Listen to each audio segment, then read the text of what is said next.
शन्नो मित्रः शं वरुणः शन्नो भवत्वर्यमा शन्न इन्द्रो बृहस्पतिः शन्नो विष्णुरुक्रमः नमो ब्रह्मणे नमस्ते त्वमेव प्रत्यक्षं ब्रह्मासि त्वमेव प्रत्यक्षं ब्रह्म वदिष्यामि ऋतं वदिष्यामि सत्यं वदिष्यामि तन्मामवतु तद्वक्तारमवतु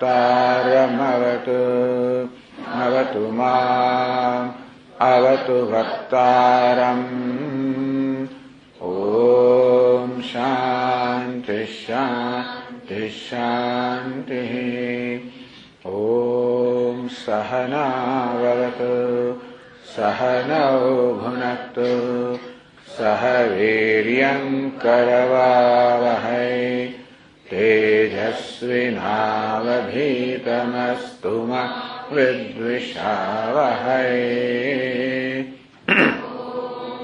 शान्ति शान्ति शान्तिः ॐ पूर्णमदः पूर्णमिदं पूर्णात् पूर्णमुदच्यते पूर्णस्य पूर्णमादाय पूर्णमेवावशिष्यते ॐ शान्ति शान्ति शान्तिः श्रुतिस्मृतिपुराणानाम् आलयं करुणालयं नमामि भगवत्पादं शङ्करं लोकशङ्करं शङ्करं शङ्कराचार्यं केशवं बादरायणं सूत्रभाष्यकृतौ वन्दे भगवन्तौ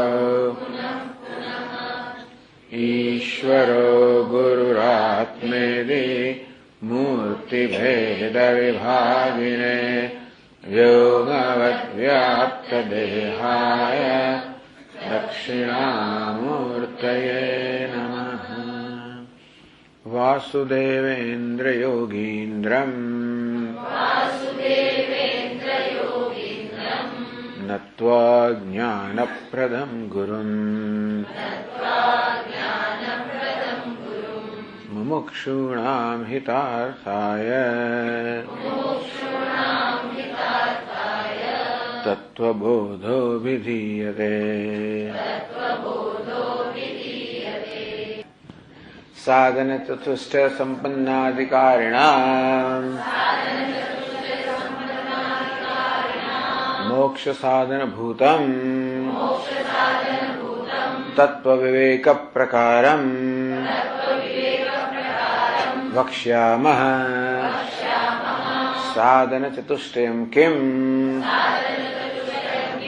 नित्यानित्यवस्तुविवेकः इहामुत्रफलभोगविरागः समाधिषट्कसम्पत्तिः मुमुक्षुत्वं चेति विवेकः कः? नित्यं वस्तु एकं ब्रह्म तद्व्यतिरिक्तं सर्वम् अनित्यम् अयमेव नित्यानित्यवस्तुविवेकः।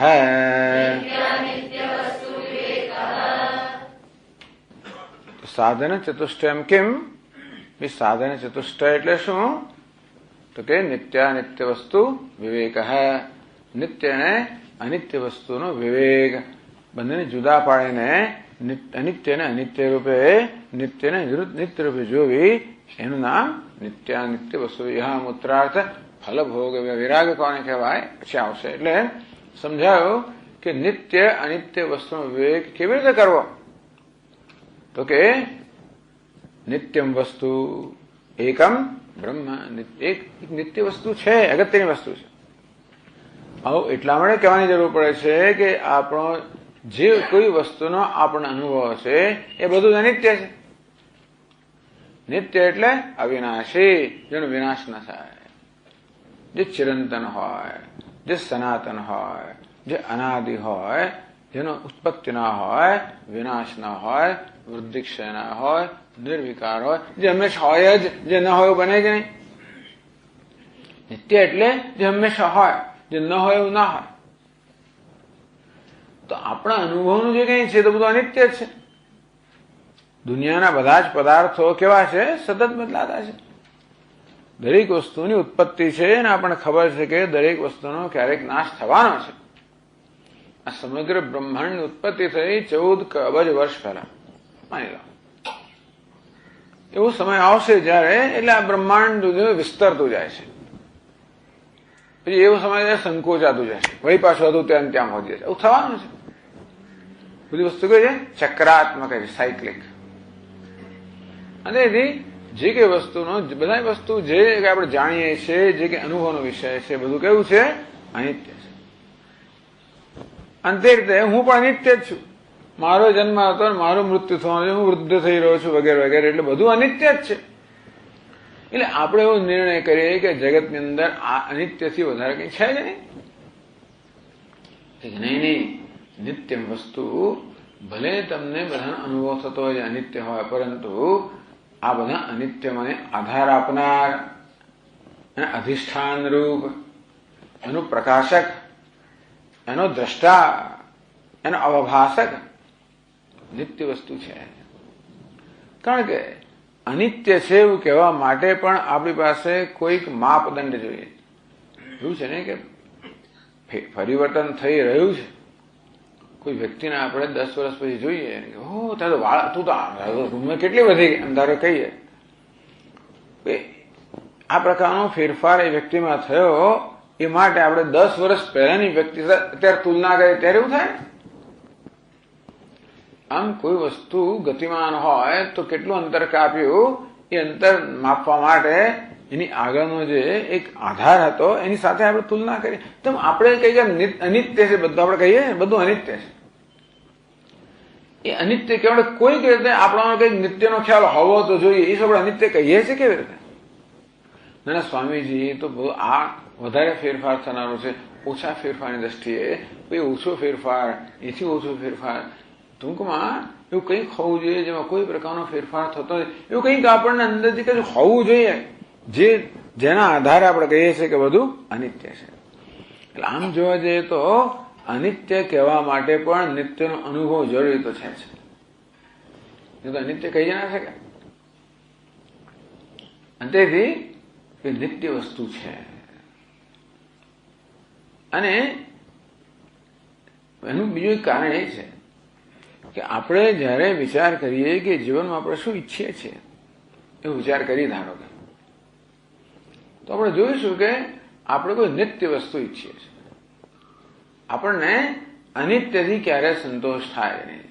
જે હમણાં છે અને પછી નથી, એ વસ્તુથી મને કેમ સંતોષ ના થાય? કારણ કે એ નહીં હોય તો મારું શું થશે? જો વસ્તુનો હોવાથી મને સુખનો અનુભવ થતો હોય તો ન હોય તો દુઃખનો અનુભવ થવાનો જ છે. વસ્તુ મારી પાસે છે, મારે સુખનો અનુભવ છે, તો એ નહીં હોય ત્યારે દુઃખનો અનુભવ થવાનો જ છે. મને તો એવું સુખ જોઈએ જે ક્યારે જાય જ નહીં. એટલે મને ખબર છે કે એવું સુખ ત્યારે જ હોઈ શકે જયારે કોઈ નિત્ય વસ્તુનો અનુભવ કરી શકો.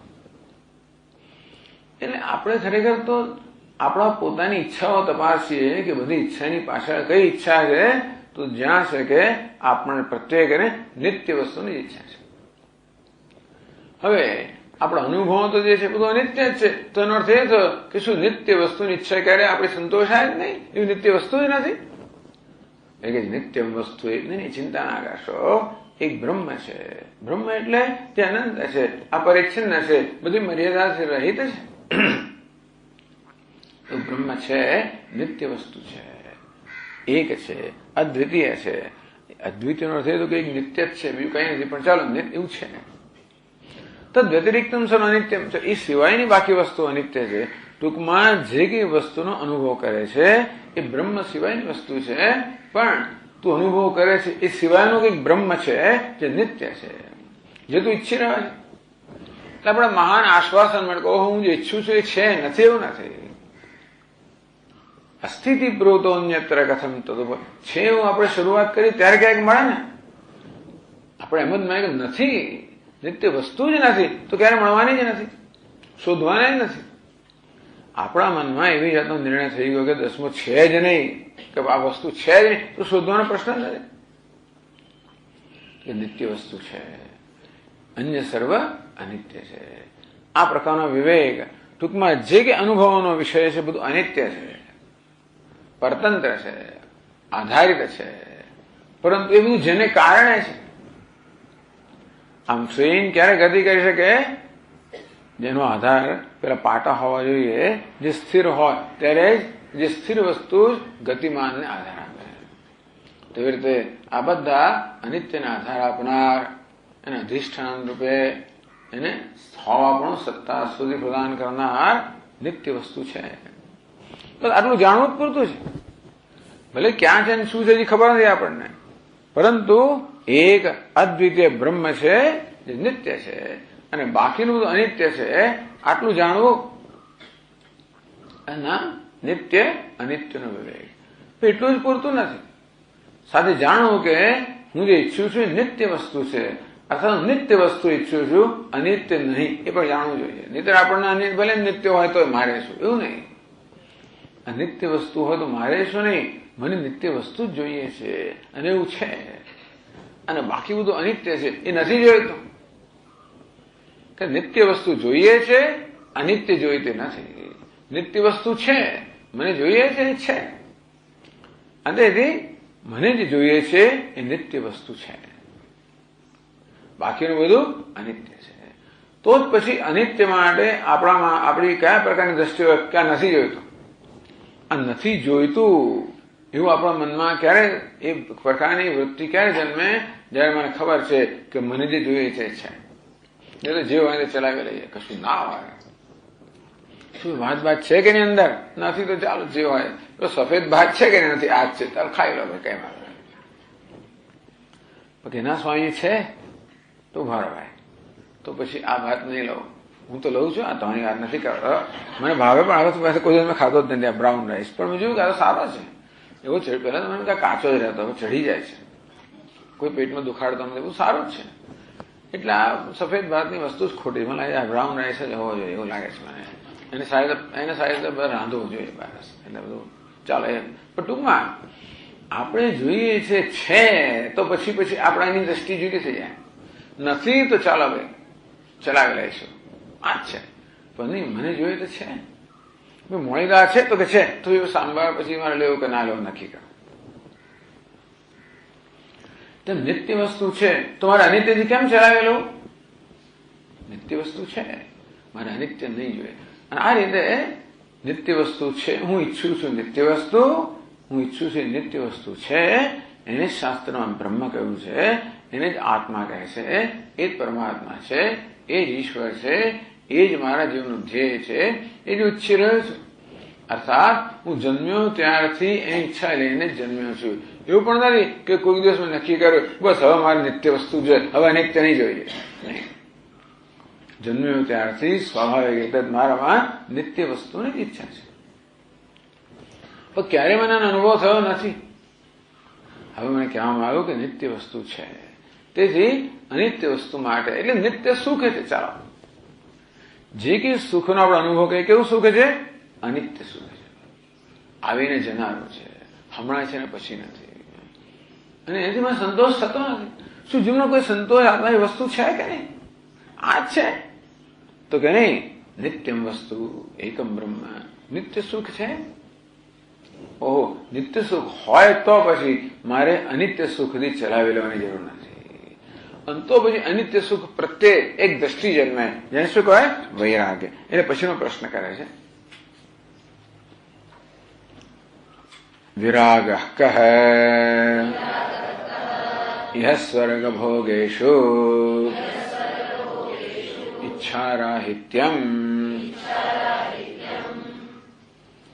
ચલો કહ્યું ને, વિવેક, વૈરાગ્ય, સમાધિ, ષટક સંપત્તિ. તો વિવેકની સમજતા આપવામાં આવી એટલે બીજું તો વિરાગ કહે. વિરાગ, રાગ એટલે રાગ, આસક્તિ. અહીંયા રાગ હોય ત્યાં દ્વેષ પણ હોવાનો. ક્યાંક મને રાગ હોય તો ક્યાંક દ્વેષ હોવાનો. આવો રાગનો સ્વભાવ છે. સિક્કાની બે બાજુ.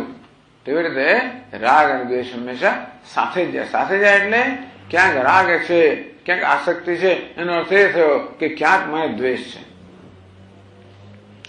આ શરીર પ્રત્યે આસક્તિ છે, એનો અર્થ કે મૃત્યુ પ્રત્યે દ્વેષ છે. તંદુરસ્તી પ્રત્યે આસક્તિ છે, એનો અર્થ એ કે ભાઈ આ વ્યાધિ પ્રત્યે દ્વેષ છે. એક વસ્તુ માટે આસક્તિ છે, આપોઆપ જ એ વસ્તુની પ્રાપ્તિમાં કે ભોગવવામાં અવરોધરૂપ થનાર વસ્તુ માટે દ્વેષ હોવાનો જ. આમ રાગ હોય ક્યાંક એટલે ક્યાંક દ્વેષ હોવાનો જ.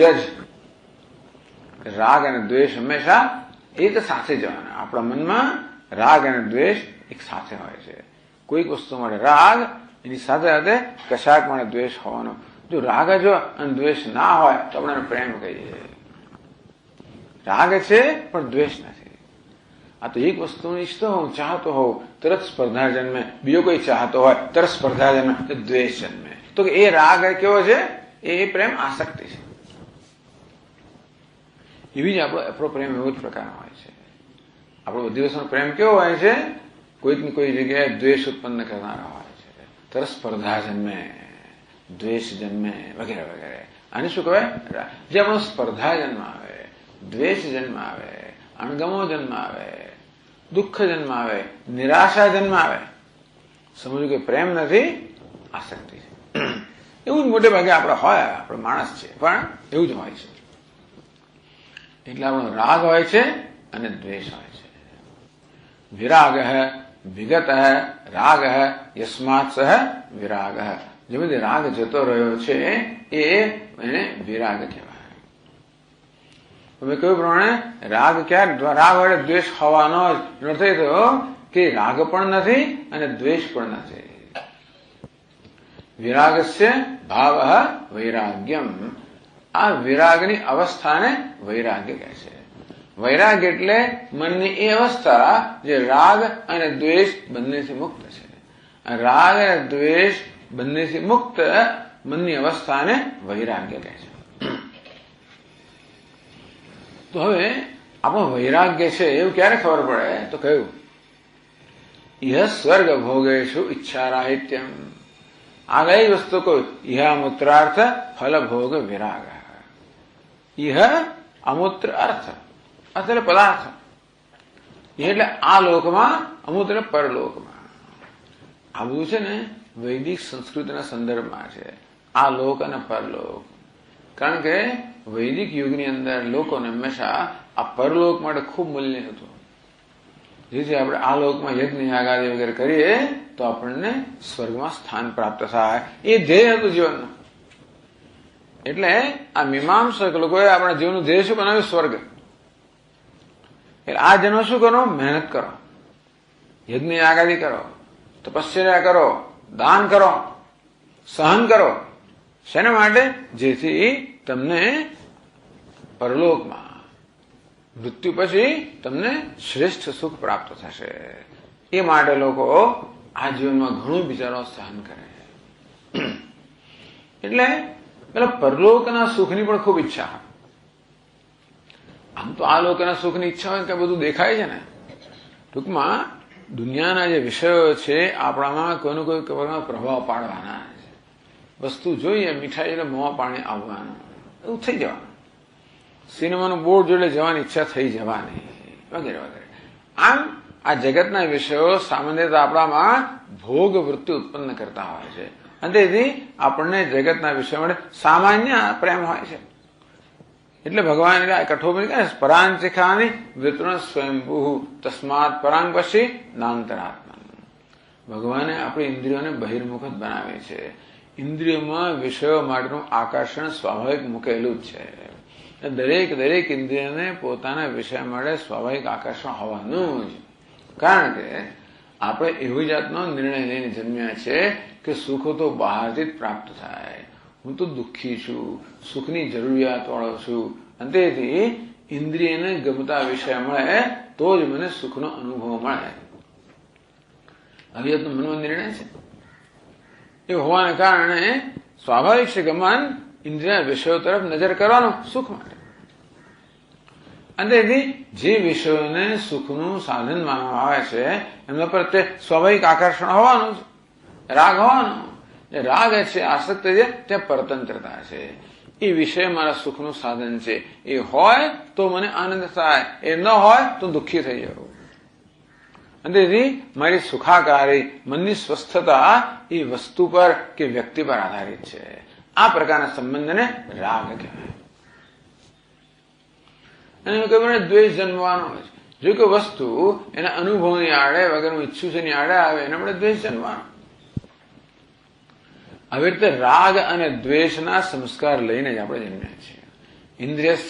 ઇન્દ્રિયસ્યાર્થે રાગ દ્વેષો વ્યવસ્થિત. ભગવાન કહે છે કે પ્રત્યેક ઇન્દ્રિયને પોતાના વિષય માટે રાગ અને દ્વેષ હોય છે. આપણો વ્યવહાર સામાન્ય રીતે રાગ અને દ્વેષથી પ્રેરાઈને થતો હોય છે. તો હવે કહે છે કે ભાઈ વૈરાગ્ય કોને કહેવાય? આ ભોગ છે, વિષયમાંથી જન્મતા સુખ માટે વૈરાગ્ય, ઈચ્છા રાહિત્ય, એની ઈચ્છા જ ના જન્મે. આપણા મનમાં કોઈ પણ વિષય સુખની ઈચ્છા જન્મે જ નહીં. બસ કેવું સરસ, જો ગમતું હોય તો. એટલે શું થઈ ગયું?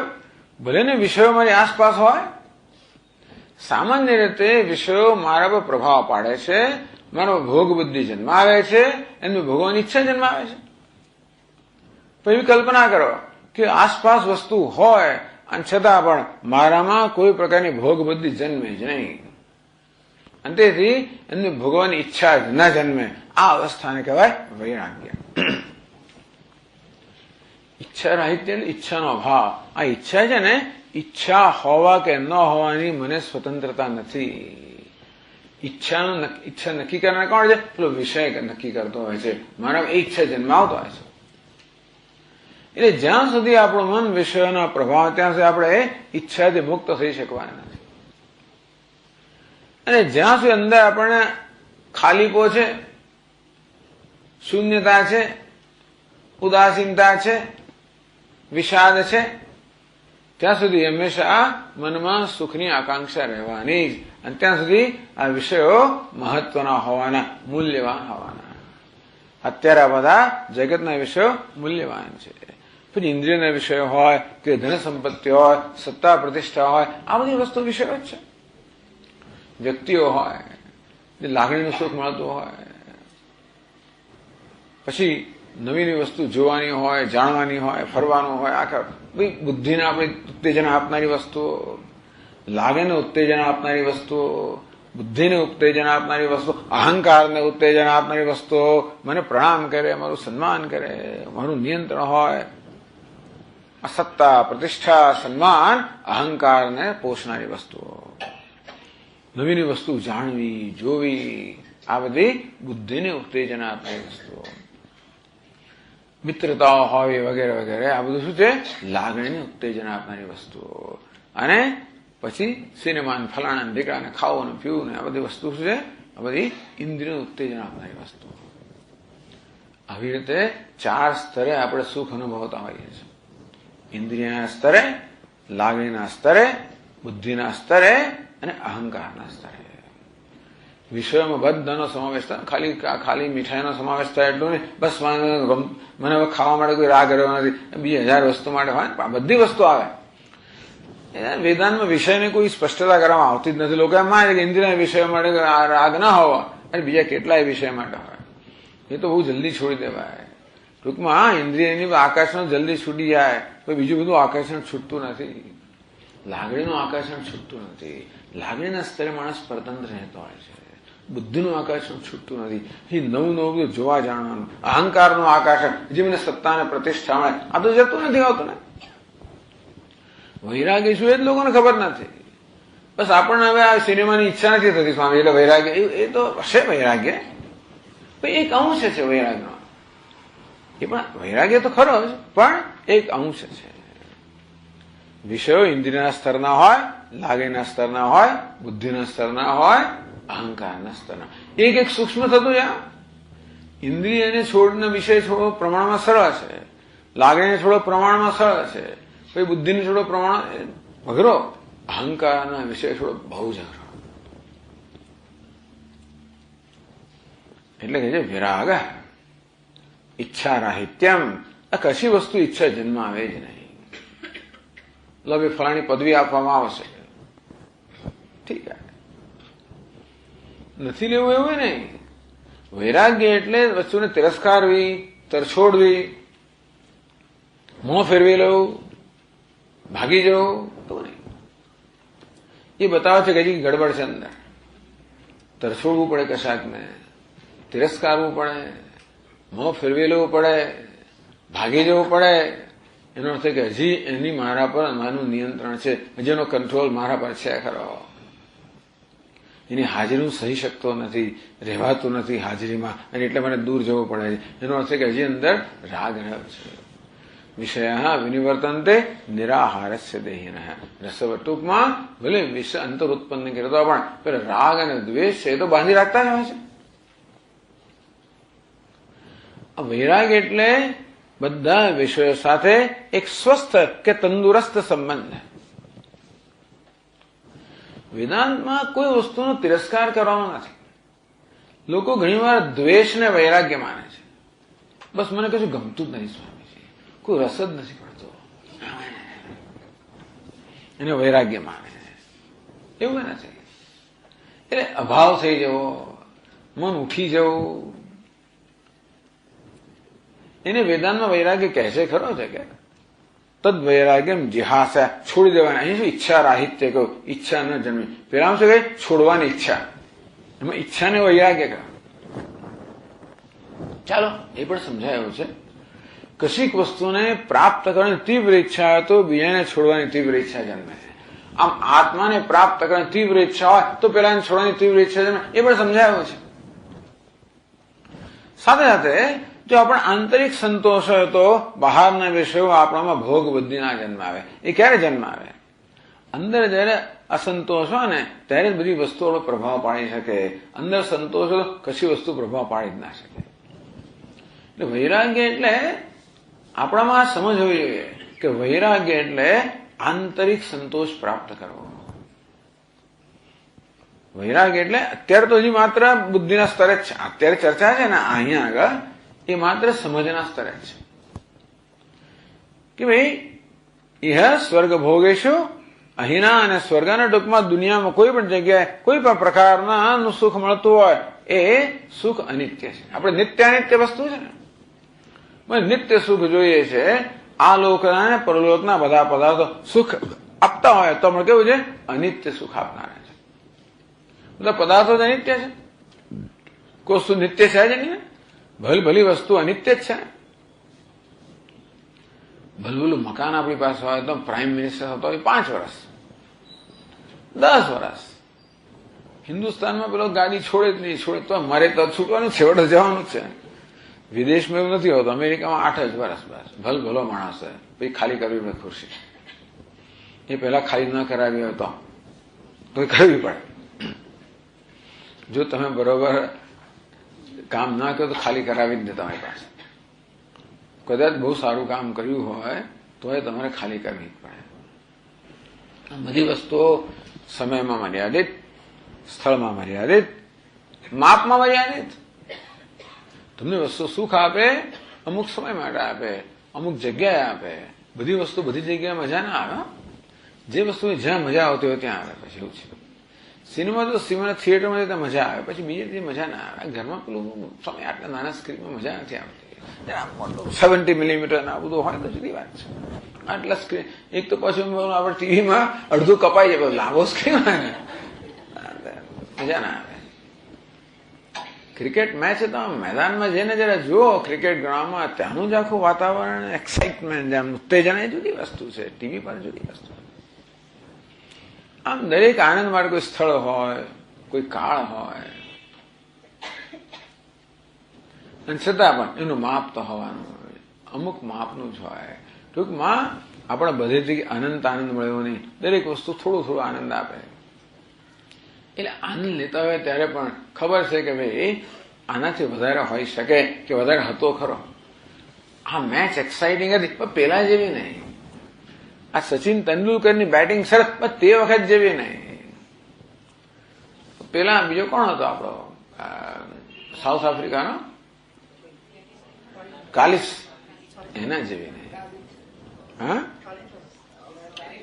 કાલિસ ફટાફટ ધડ બધા લોકોને પાછા પડી જાય. આ બધા તેંડુલકર તો આપણે કહે કે કરીએ, એની બેટિંગ જે હતી એ તો ક્લાસ. એટલે પેલા જોયું તો પેલું યાદ આવે કે એ ખરું, પણ પેલા જેવું નહીં. ટૂંકમાં ગમે તે આનંદ અનુભવ પણ અસંતોષમાં રહી જ જવાનો. એવો કોઈ પણ અનુભવ ના હોય જેમાં પૂર્ણ સંતોષ આપે, એમ લાગે કે પણ જો આ જરાક મરચું આમ હોત ને, જરાક આથો વધારે આવ્યો હોત ને, જરાક આમ કર્યું હોત, તો જરાક આવી રીતે બોલ્યો હોત, જરાક આવું પહેર્યું હોત, આ જગ્યાએ જરાક થોડા વધારે વૃક્ષો હોત, જયારે જરા સરસ વધારે ફૂલો હોત ને સ્વામીજી. બધું છે પણ ફૂલ નથી અહીંયા આગળ, પક્ષીઓ નથી સ્વામીજી, એમાં પોપટ નથી દેખાતા છે.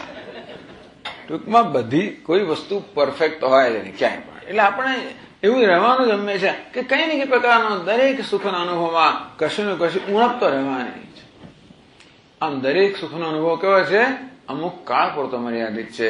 અહીં બહુ આનંદ આવે 10 દિવસ પછી તો ઘેર જવું જ પડશે ને. પછી સ્વામી હા તો સ્વર્ગ જ છે, બધું બરાબર, 10 દિવસ પછી 15-20 રાખો તો આપણે જ ઘેર જવા માંગીએ, પછી સ્વર્ગમાંથી આપણા બ્રહ્મલોકમાં જવા માંગીએ. હવે આ ઇડલી બધું બહુ ભાવે, પણ સાહેબ અઠવાડિયું બહુ થઈ ગયો હોય છે વધારે ભાવે. પણ દરેક વસ્તુની મર્યાદા હોય ને. રોજ ખાવા આપે તો ક્યાં સુધી ભાવે. આમ ચટાકો લાગે આ બધી ખાટી વસ્તુનો, પછી પેટમાં ગડબડ થવા મળે એટલે પછી કે ચાલો હવે આપણી દાળ સારી. કહેવાનો ભાવ શું છે કે દરેક સુખનો કોઈ પણ પ્રકારનું સુખ હોય, યચ્છે દિવ્ય યચ્છે કામ સુખમ લોકે યચ્છે દિવ્યમ મહત સુખમ.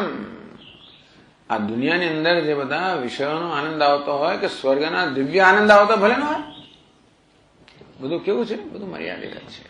એ ન હોય તો આકર્ષણ રહે, મળ્યા પછી કે હા ચાલ ઠીક છે, સમજ્યા, અમદાવાદ સમજ્યા મારા ભાઈ, ચાલ બરોબર છે. આમ જ્યાં સુધી ન હોય ત્યાં સુધી આપણે આકર્ષણ રહે, મળ્યા પછી દરેકની મર્યાદા જાણી જ જઈએ આપણે કે હા ભાઈ અમે જોઈ લીધું, હવે બધું જોઈ લીધું. આ 84 લાખ યોનિમાં જન્મ જોતા જ આવ્યા જ છીએ આપણે તો. આ આપણને જોઈએ કે ઇહ સ્વર્ગ ભોગેશું, આ લોકમાં પરલોકમાં ને ક્યાંય પણ. આ અહીંયા પરલોક એટલે અમેરિકા, અહીંયા આ લોક એટલે હિન્દુસ્તાન ને પરલોક એટલે ન્યુઝીલેન્ડ. લોકોને ત્યાં જવું હોય, ઓસ્ટ્રેલિયા, કેનેડા, અમેરિકા, એનું એ જ બધું છે.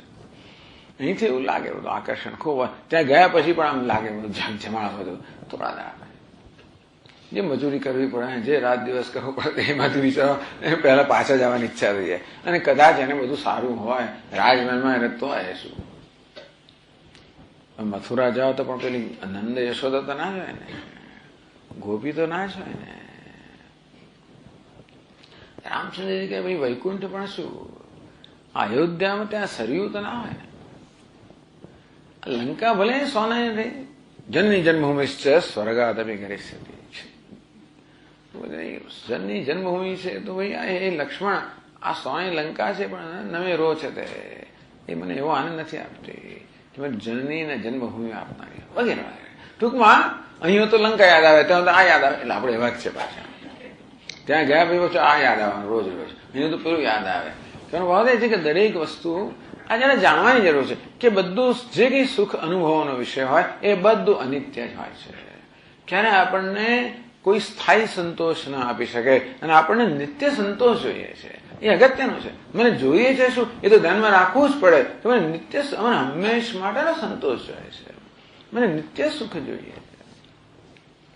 એવું સુખ જોઈએ કોઈ ઉણપ ના હોય, કોઈ અસંતોષ ના હોય, જે આવીને જનારો ના હોય, જે આ જ સ્થળો બીજા સ્થળો એવું પણ મને ગમે નહીં. અહીંયા સુખ લે આ હોલમાં રહો એવું નહીં જોઈએ. હું જ્યાં હો ત્યાં સુખ જોઈએ. સવારમાં નહીં, હંમેશા જોઈએ.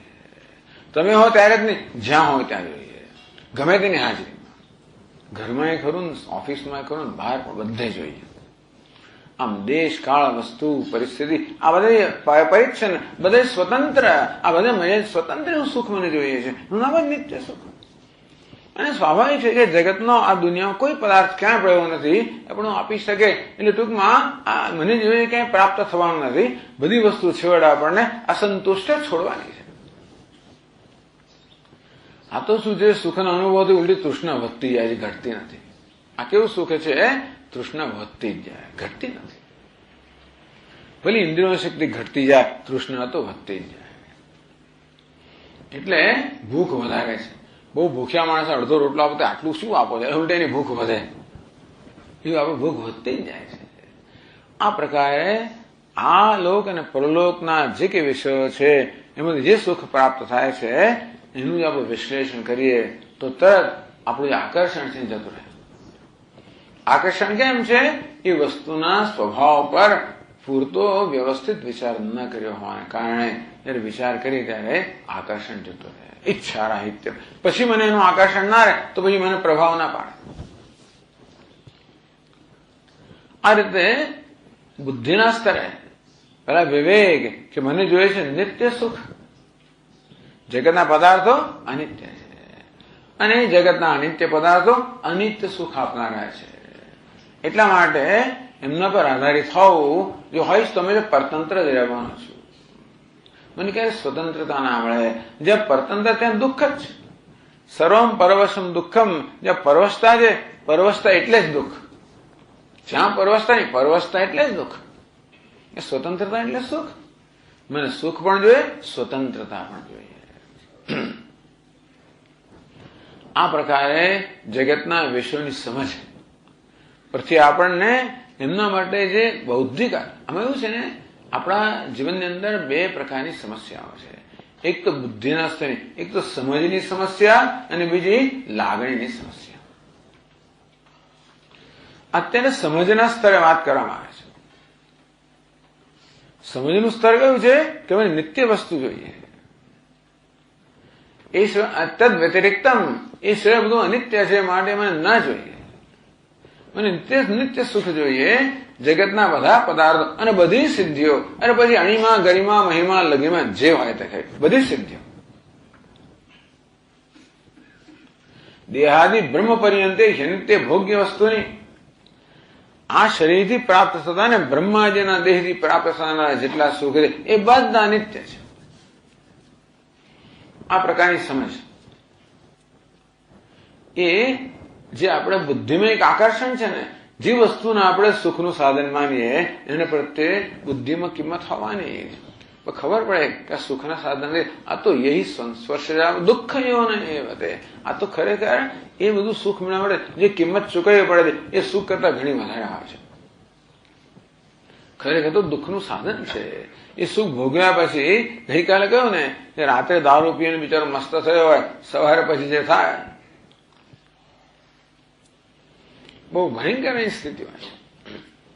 તેવી રીતે આ સુખનો અનુભવ તો કર્યો પછી જે આપણી સ્થિતિ થાય વધારે ઓલી તૃષ્ણા જન્મે, વધારે ભૂખ જન્મે, વધારે પરતંત્ર જન્મે. આ સુખ કેવું છે? આપણને વ્યસન ઉત્પન્ન કરનારું છે. ધીમે ધીમે મેં કહ્યું ને શરૂઆતની અંદર આપણને 1 કપ કોફીથી જે આનંદ આવતો હોય પછી એટલા મને 2 કપ કોફી જોઈએ, પછી 3 કપ કોફી જોઈએ, પછી વધારે જોઈએ. એટલા જ આનંદની માત્રા માટે. તેવી રીતે આ બધા જગતના વિષયો એવા છે. આ બધું જયારે વિશ્લેષણ કરીએ ત્યારે પછી બુદ્ધિમાં એની જે કિંમત જતી રહે. એની કિંમત આપીએ છીએ મૂલ્યવાન ગણે માટે આકર્ષણ છે ને, એનું મૂલ્ય જતું રહે બુદ્ધિમાંથી. તો આ રીતે વિવેકમાંથી જન્મે વૈરાગ્ય. પછી મારી બુદ્ધિ કહે નહીં કે મારે જોઈએ છે ઈચ્છા રાહિત્યમ. કારણ કે બુદ્ધિનો નિર્ણય થઈ ગયો છે કે આ વસ્તુ મને જોઈએ છે, અહીં નથી. મને જોઈએ તો નિત્ય વસ્તુ છે. આ રીતે નિત્ય વસ્તુની ઈચ્છા અને અનિત્ય વસ્તુમાંની ઈચ્છાનો અભાવ બંને થઈ ગયો. અનિત્ય વસ્તુની ઈચ્છાનો અભાવમાં જોડે જોડે નિત્ય વસ્તુની ઈચ્છા. તો વિવેકથી નિત્ય વસ્તુની ઈચ્છા જન્મી, વૈરાગ એટલે અનિત્ય વસ્તુ પ્રત્યે ઈચ્છાનો અભાવ. તો આ પ્રકારે વિવેક અને વૈરાગ્ય. પછી આગળ શું આવે છે? સમાધિ શક્ય સંપત્તિ. એ ત્રીજું અધિકારિત્વ, ત્રીજું સાધન. સાધન ચતુષ્ટયમાં ત્રીજું સાધન કયું છે? સમાધિ શક્ય સંપત્તિ. આ 6 પ્રકારની સંપત્તિ, આંતરિક સંપત્તિ, જેનો પ્રારંભ શમથી થાય છે. તો પછીના પાના પર, ચોથા પાના પર આ પ્રશ્ન કરે છે. समाधि शक्य संपत्ति का.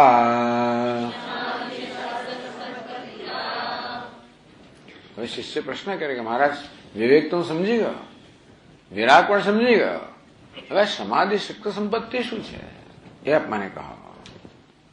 પેલો ઉભો થઈને જતો હતો બિચારા કઈ કહી ના શકે. આ તો પ્રવચન ક્યારે ચાલે? પેલાને સાંભળવું હોય તો ઝુકા ખાયા કરતા હોઈએ, ચાલો ક્યારેક ઘડિયાળ સમય જોતા હોઈએ તો બંધ થઈ જાય. એવું નથી અહીંયા આગળ. અહીં પેલો ઉત્કંઠાથી સાંભળનારો છે અને તરત પ્રશ્ન, એક ઉત્તર મળ્યો, તરત પ્રશ્ન બોલ્યો. સમાધિ શક્ય સંપત્તિ કા. કે સમાધિ સમજનો આદિ છે એવી આ 6 પ્રકારની સંપત્તિ એ કેવી છે, કઈ છે, શું સ્વરૂપ છે? તો કહે છે સમોદમ ઉપરમસ્તિતિક્ષા શ્રદ્ધા સમાધાનમ ચેતે.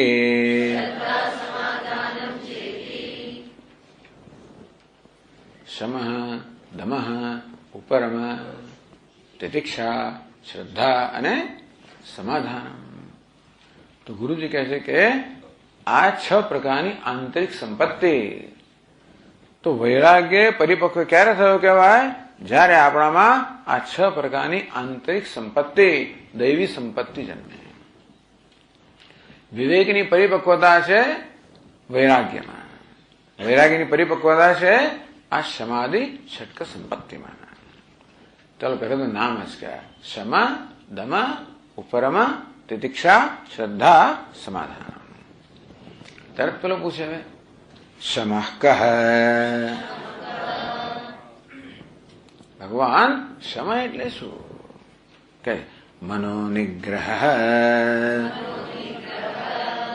મનનો નિગ્રહ. આ નિગ્રહ શબ્દ યોગ શાસ્ત્રનો શબ્દ છે. નિગ્રહ કહો, નિગૃહિતમ એટલે નિગ્રહ એકાગ્રતા.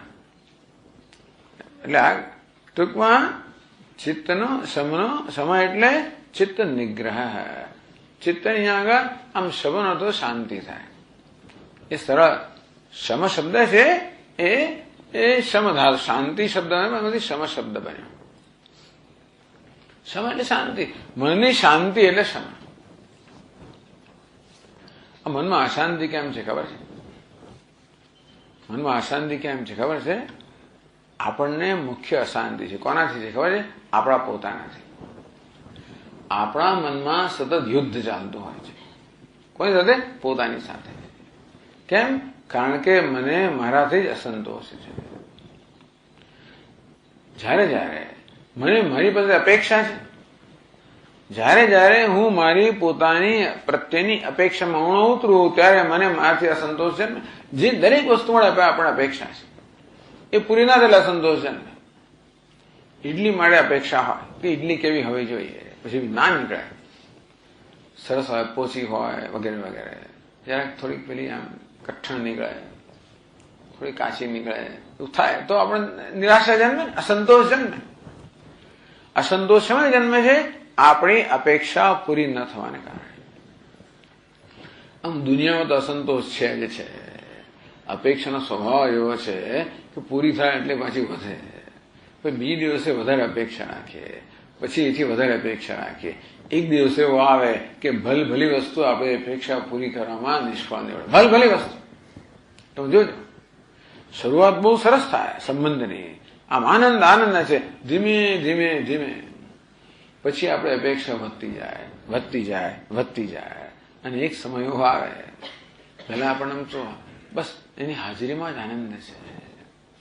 પછી જયારે સામે જુઓ તો વધારે આનંદ આવે, જયારે વધારવા જો સારું, પછી ત્યાં ના જુઓ તો સારું વગેરે. ટૂંકમાં અપેક્ષાઓ જે છે ને એ ધીમે ધીમે વધતી જાય. ભલા ભગવાન પણ એક સમય એવો આવે જયારે ભગવાન પણ આપણે અપેક્ષા પૂરી ના કરી શકે. અપેક્ષાનો સ્વભાવ જ છે. તેવી રીતે આપણને એટલે અપેક્ષા આપણા મનનો સ્વભાવ જ છે. અંદર ઉણાપ છે ને, બિચારાને ખાલીપો લાગે છે એટલે એને પૂરા થવું છે, પૂર્ણ થવું છે એટલે અપેક્ષા છે. એનું કે આ પૂરું કરશે મારે અપેક્ષા, આ કરશે આ બધા એક જ અપેક્ષા પૂર્ણતાની, બીજા કઈ વસ્તુ પૂરી કરી શકે. તેવી રીતે મને મારી પાસે પણ અપેક્ષા છે શેની? પૂર્ણતાની. અને જયારે જયારે મારા પ્રત્યે નજર કરું તો હું કેવો જાણું છું ખબર છે? દીનહીન પૂર્ણ. એટલે મને મારાથી જ અસંતોષ છે. આમ સૌથી મોટો અસંતોષ કોને છે? મને મારાથી જ છે.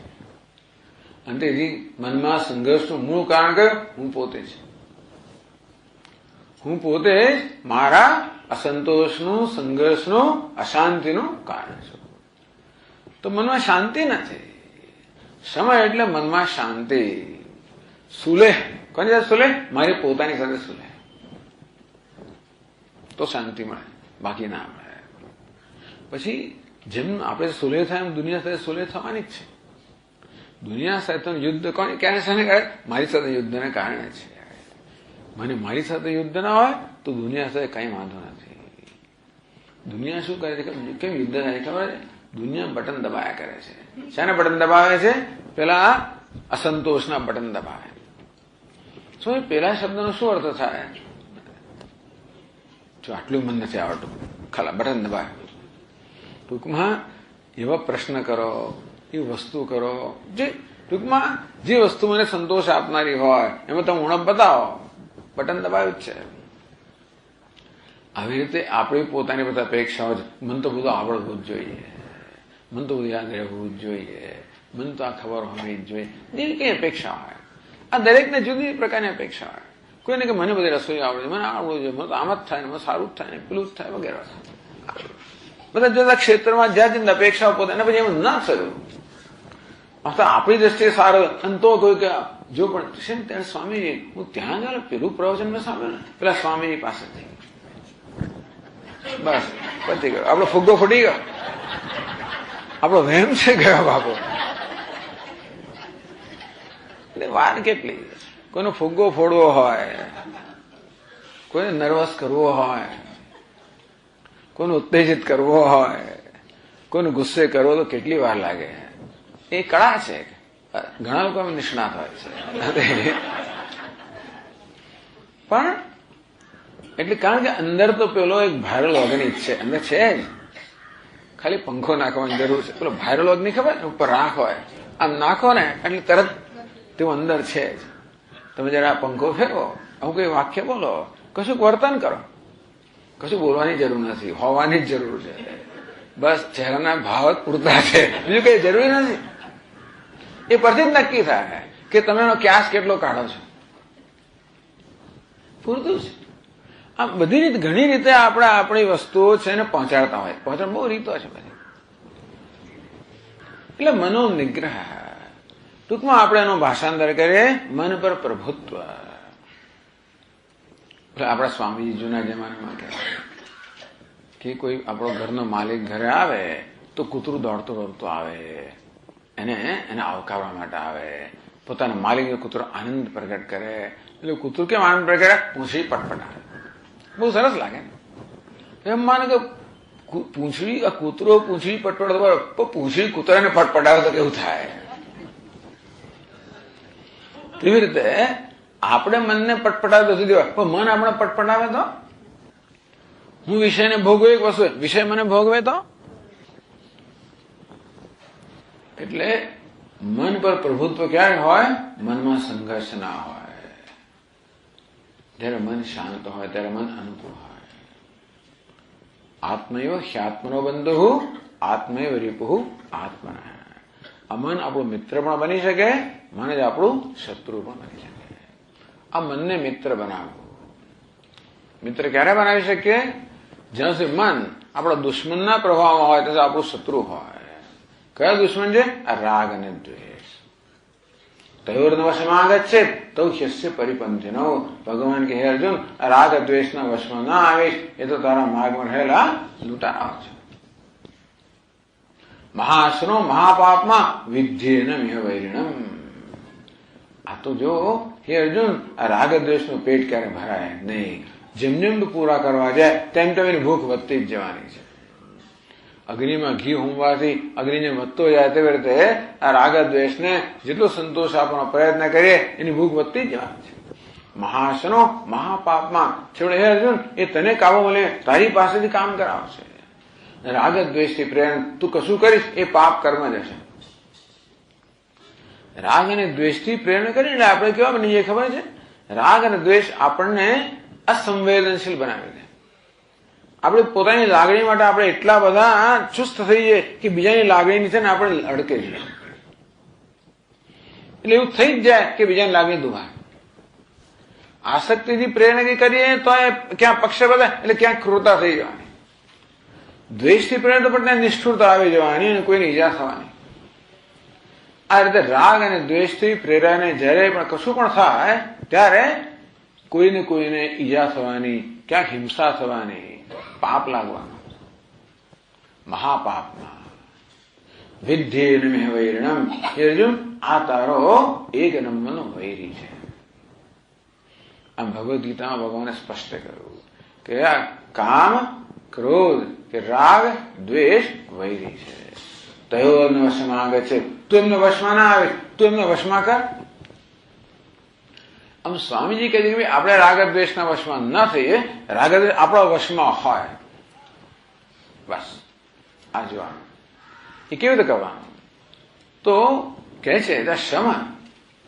આમ તો આપણે બધું જાણીએ છીએ, બુદ્ધિના સ્તરે સમજ પડી ગઈ કે આ વિષયો અનિત્ય છે, સુખ અનિત્ય છે, મારે નથી જોયું. પણ અનાદિકાળથી વિષયોમાં સુખ શોધવાની મનની એક જે ટેવ પડી ગઈ છે ને, કે જ્યાં સુધી હજી અંદર આપણને શૂન્યતા છે ત્યાં સુધી મન બહાર દોડવાનું છે. આ મન શું છે? એને એક જ વસ્તુ જોઈએ, એને સુખ જોઈએ. એ કોઈ દલીલોથી માને નહીં. મન સામે ગમે તે બે વસ્તુ આપણા બુદ્ધિ છે અને મન છે. બુદ્ધિ વિચાર કરનારી વૃત્તિ છે, આ મન છે અનુભવ કરનારી વૃત્તિ છે. તો વિચારના સ્તરે મને ખબર પડે ગઈ કે આ વિષયો બધા અનિત્ય છે, એનું સુખ છે, બંધન કરનારું છે, વગેરે વગેરે. પણ પેલી અનુભવ કરનારી વૃત્તિ મન છે, એને તો સુખનો અનુભવ જોઈએ છે. ત્યાં ના મળે તો તમે બીજું સુખ આપો, અને બીજે ક્યાંય ના હોય એટલે પછી પાછું ભાગે. અને તેથી મનમાં વિષયોના સુખ માટેના સંસ્કાર જ પડી ગયા, ટેવ જ પડી ગઈ છે. એમાં થાય છે ને આપણને ઘણું ખબર પડે કે આ પાનના પેલા ના ખાવા જોઈએ, મસાલા ના ખાવા જોઈએ, અને પછી તો બધું બહુ કેટલું પ્રવચન મને આપ્યું, પેલા વિડીયો બતાવ્યા, શું હાલત થાય છે મને, કેવું કેન્સર થાય, કેવું બધું. મને નથી ખાવું, ના છે નકામું છે. પણ પેલી તલપ લાગે એટલે પછી કે મારે ખાવા છે. જાણનારી બુદ્ધિ છે કે આ ખોટી વાત છે, પણ જે સ્તરે તરફ લાગે છે એમ તો પેલું જોઈએ ને, એને બદલવું અઘરું છે. આ સમજને બદલવી પ્રમાણમાં સહેલી છે, પણ આ ટેવ ને એટલે આપણી એક છે ને, આપણું એક વ્યક્તિત્વ કેવું છે? સમજનારું વ્યક્તિત્વ છે, વિચારશીલ વ્યક્તિત્વ છે. બીજું કેવું છે? લાગણીશીલ વ્યક્તિ છે, ઉત્તેજનાત્મક વ્યક્તિ, આવેગાત્મક વ્યક્તિત્વ છે. એક વિચારાત્મક, બીજું આવેગાત્મક. રાગ દ્વેષ આવેગો આપણી સાથે કામ કરાવતા હોય છે, અને તેથી આપણું મન આપણો પૂછ્યા વગર જ અરે કહીએ તોય ભાગે. હું કહું જો આ તો ખોટું છે, આમ મારે તો જોઈએ જ છે. કારણ કે મેં તો બોલે ભાઈ ના ખાઈ છે તું સાંભળ શું થાય, હું તો જે થશે જોઈ લઈશ, અત્યારે તો ખાવું જ છે. ટૂંકમાં એટલે આ મનનો સ્વભાવ છે, એટલું આકર્ષણ છે કે બુદ્ધિની દલીલો કામ જ લાગતી નથી. એટલે શું કરવાનું? દોષ દુષ્ટ્યા મુહૂર્ત. જયારે જયારે મન કશી પણ ઈચ્છા કરે ત્યારે મનને કેળવવાનું. મનને ત્યાં ક્યાંક લાભ દેખાય છે એ વસ્તુનો દોષ દેખાડવાનો. જ્યાં લાભ હોય ત્યાં દોષ હોવાના, ગેરલાભ હોવાનો, જ્યાં ગુણ હોય ત્યાં દોષ હોવાનો જ છે. આમ દરેક સુખના દરેક અનુભવમાં અનેક બધા દોષ રહેલા છે. દોષ દૃષ્ટ્યા મુહુર્મુહુ. ભગવાન કહે ને કે દુઃખ એવો ને એવો તે. હે અર્જુન, આ વિશ્વમાં જે સુખ મળે છે એમાં તો દુઃખનું દુઃખ જ રહેલું છે.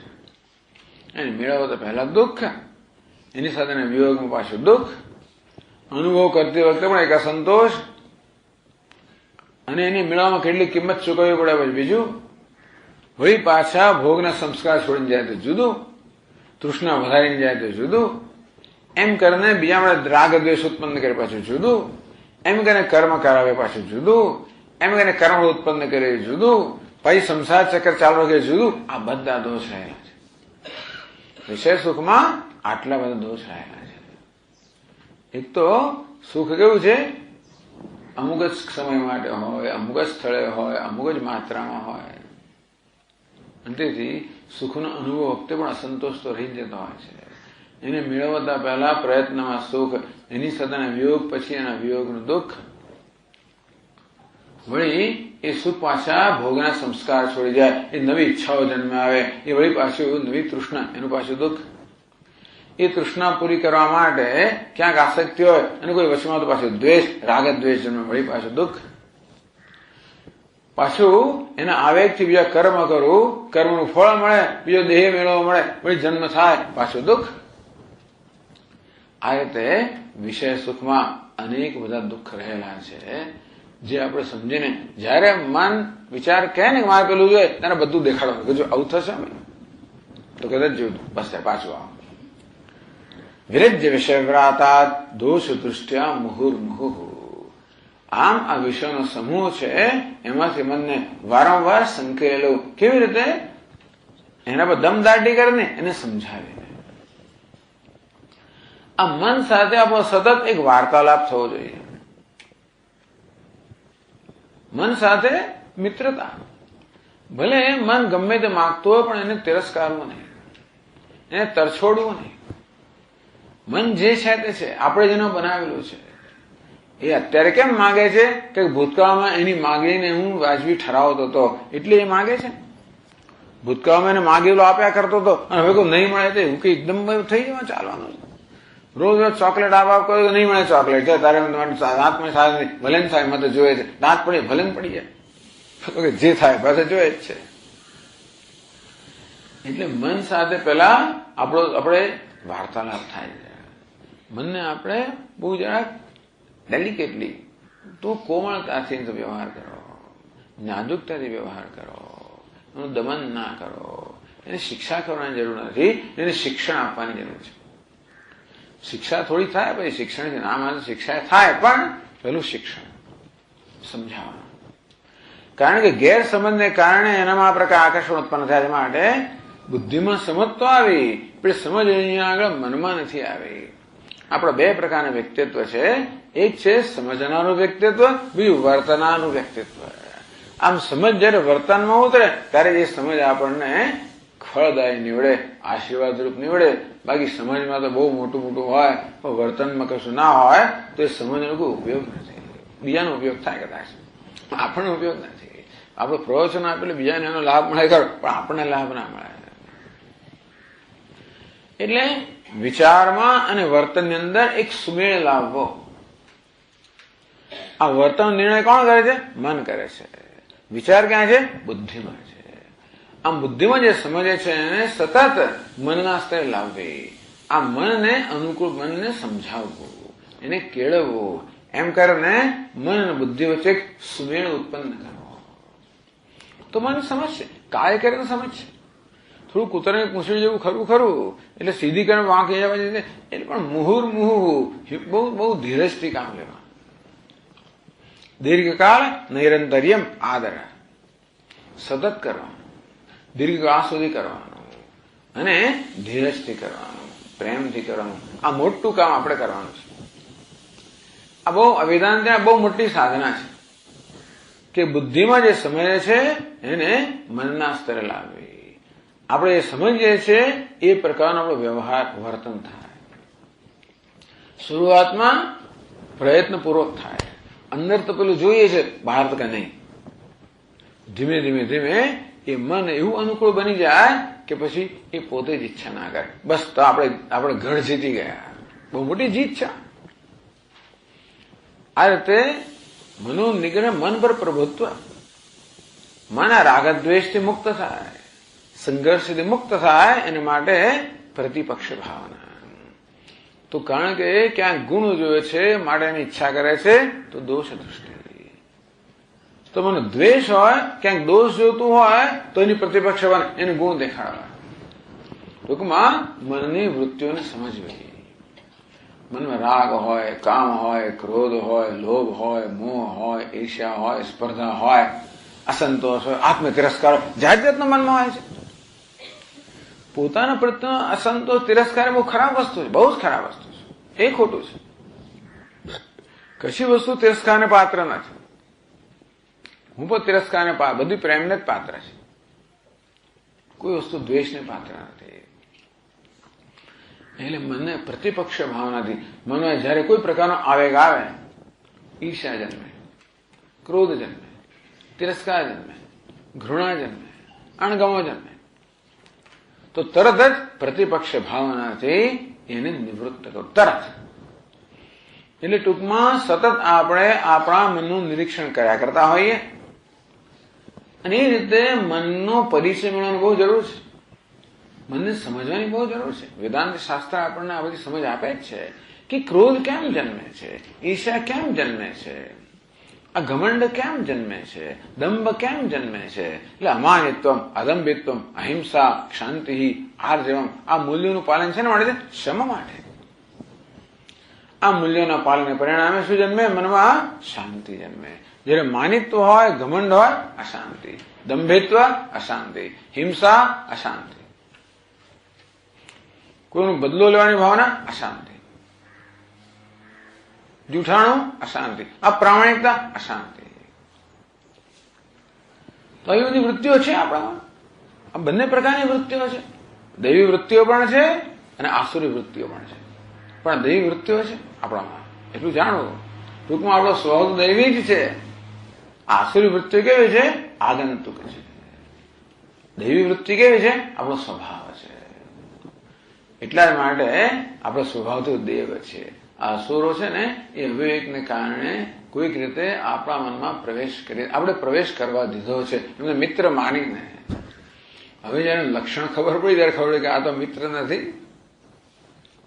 આપણો શરૂઆતમાં આવે ને ત્યારે આ મિત્ર એ પ્રકાર આવે. ક્રોધ આવે ને તો મિત્ર, ક્રોધથી લોકોને ડરાવીએ ને એટલે હાજો આ તો ચાલો બહુ સારું કામ કરે, આમ કરો બહુ ઊંચી છે. પેલું બાળક છે ને જરા ઘરની અંદર મોટા હોય, ભાઈ બહેનો મારામારી કામ કરે ને બહુ પડે, જોરથી ચીસ પાડે, પેલા દૂર જાય, મમ્મીને બોલાવીશ, આમ કરીશ. એટલે આ બધી વસ્તુઓ કામ લાગે ને ભૂતકાળમાં. એટલે ક્રોધ પણ કામ ન હતો, પ્રતિકાર કામ ન હતો કદાચ. એટલે આ બધાને મેં મિત્રો માન્યા છે. આ બધાની કોઈ જમાનામાં જરૂર મને લાગી હશે, એટલા માટે મેં એમને સ્થાન આપેલું છે.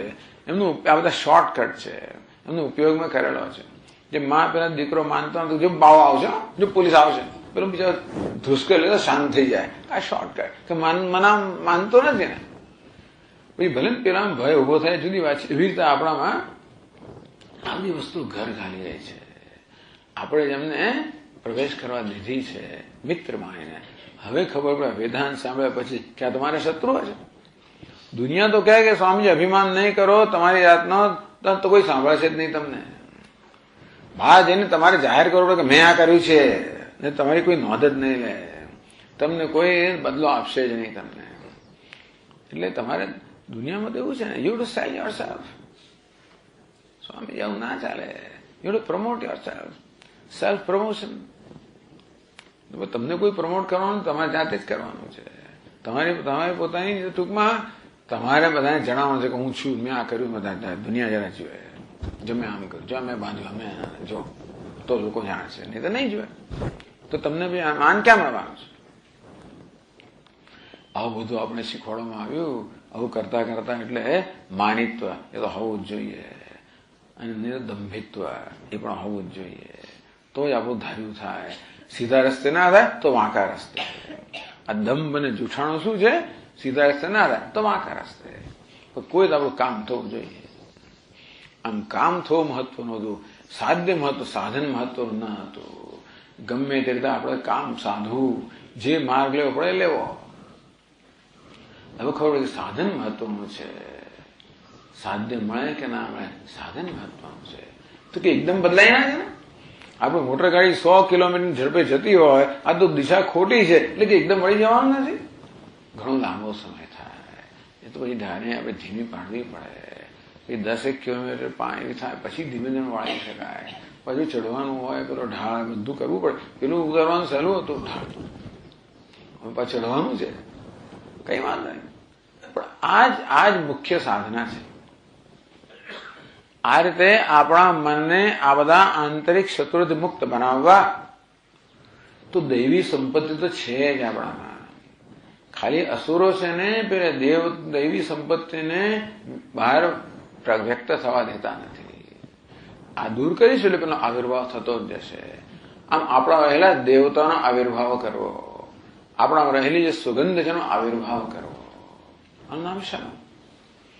એક આમ સતત કરો, એક દાડો 5-10 મિનિટ રોજની નહીં, કે નિરંતર. ક્યાં સુધી? દીર્ઘકાળ. ક્યાં સુધી કરવાનું?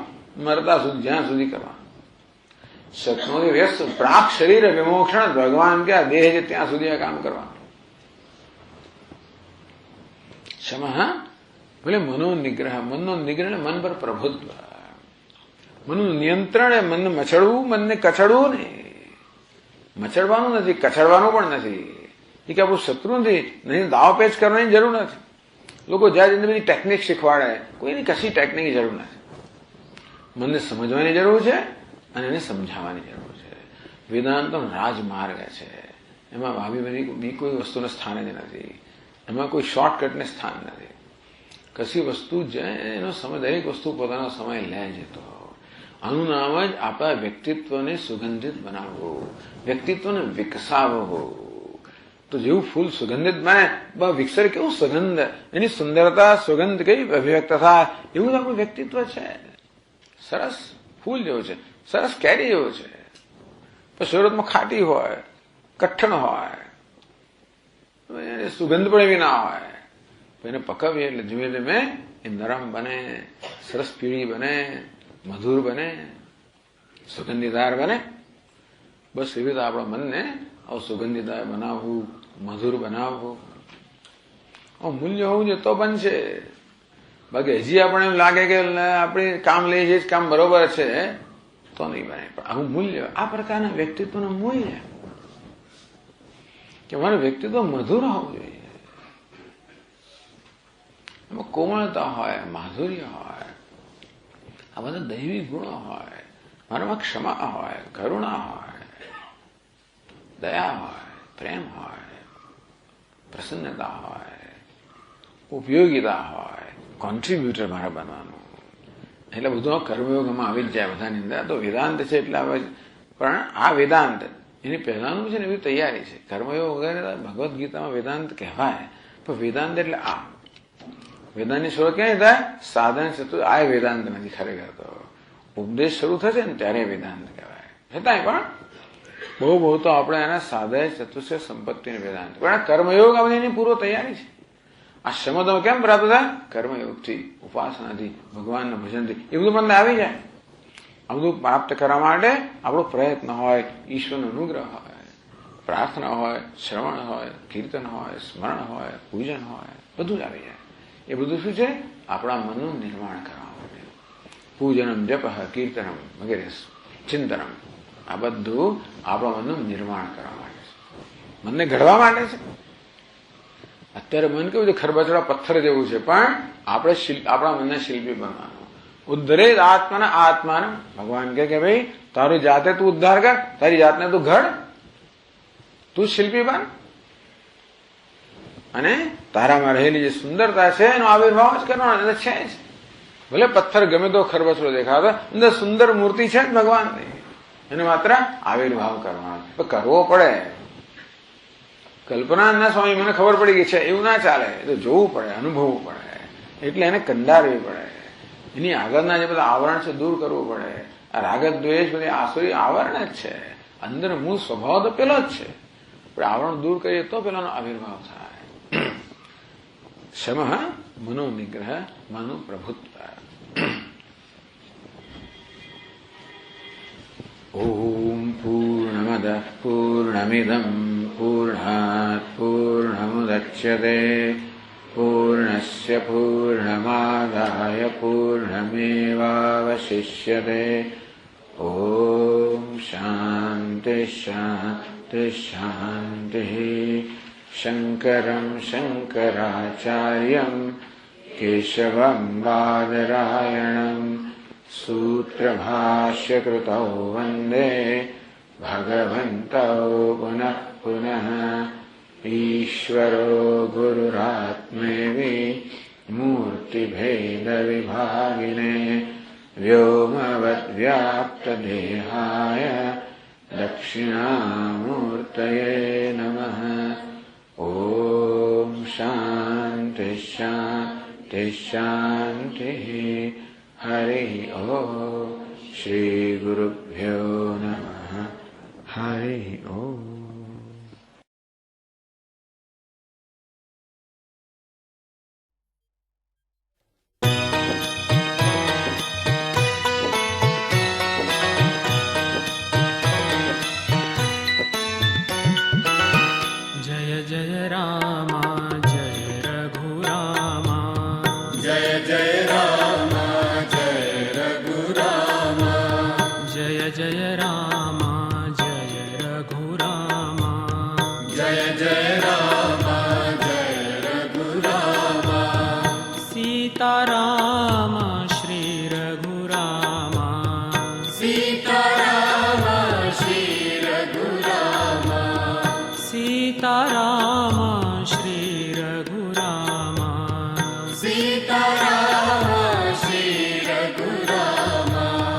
पशुपति रंजन पावन राम.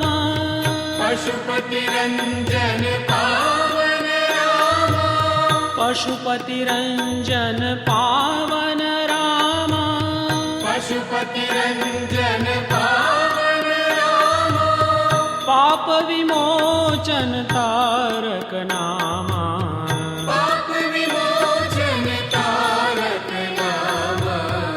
पाप विमोचन तारक नामा. पाप विमोचन तारक नामा. जय जय राम जय रघुराम. जय जय राम जय रघुराम. जय जय राम जय रघुराम. जय जय राम जय रघुराम. सीताराम श्री रघुराम. सीताराम श्री रघुराम. पशुपति रंजन पावन राम. पशुपति रंजन पावन राम. पाप विमोचन तारक नामा. पाप विमोचन तारक नामा. जय जय राम जय रघुराम. जय जय राम जय रघुराम.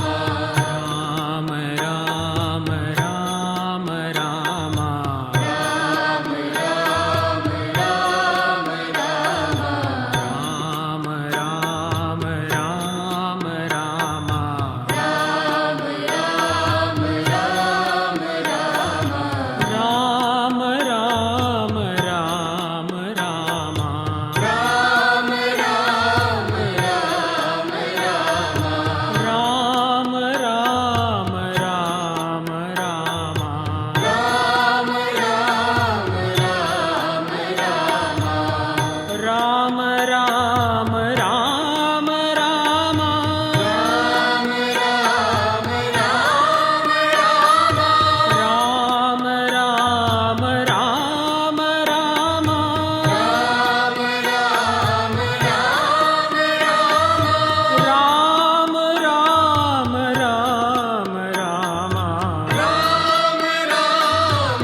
पशुपतिरञ्जन पावन रामा पशुपतिरञ्जन पावन रामा पाप विमोचन तारक नामा पाप विमोचन तारक नामा जय जय रामा जय रघुरामा जय जय रामा जय रघुरामा राम राम राम रामा राम राम राम रामा राम राम राम रामा राम राम राम रामा राम राम राम रामा राम राम राम रामा राम राम राम रामा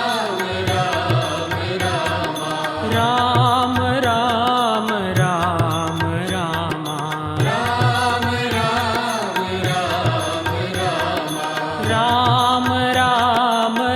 राम रामा राम राम राम रामा राम राम राम रामा राम राम राम रामा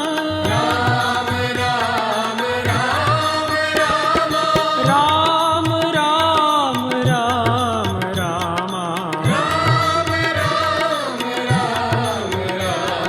राम राम राम रामा राम राम राम राम राम राम रामा राम राम राम राम राम राम रामा राम राम राम राम राम राम रामा राम राम राम राम राम राम रामा राम राम राम राम राम राम